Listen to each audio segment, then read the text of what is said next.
أعوذ بالله من الشيطان الرجيم بسم الله الرحمن الرحيم ګرانو قدرمندو مینوالو السلام علیکم. یو ځل بیا د ایاز غزل د شعر و سخن ستاسو په خدمت کې حاضر یم.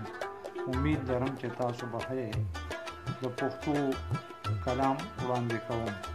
د غزل مطلب ده: نشته عذاب کیسه رنگینه نشوه، نشته عذاب کیسه رنگینه نشوه، ستا د شباب کیسه رنگینه نشوه. نشته عذاب کیسه رنگینه نشوه، ستا د شباب کیسه رنگینه نشوه. او سپرلی په خپل جامه اور پورې کړو، سپرلی په خپل جامه اور پورې کړو، چې د ګلاب کیسه رنگینه نشوه. او پزله وریځ د زلفو بیا خوره شوه،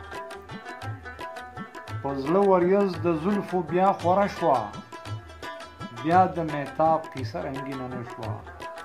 او سپوره د ژوند لمحه لمحه پاتې ده، سپوره د ژوند لمحه لمحه پاتې ده. سکمه شراب کیسه رنگینه نشوه. او غزل حسن د جلوو نامه ده، غزل حسن د جلوو نامه ده. د انتخاب کیسه رنگینه نشوه، نشته عذاب کیسه رنگینه نشوه، ستا د شباب کیسه رنگینه نشوه. والسلام.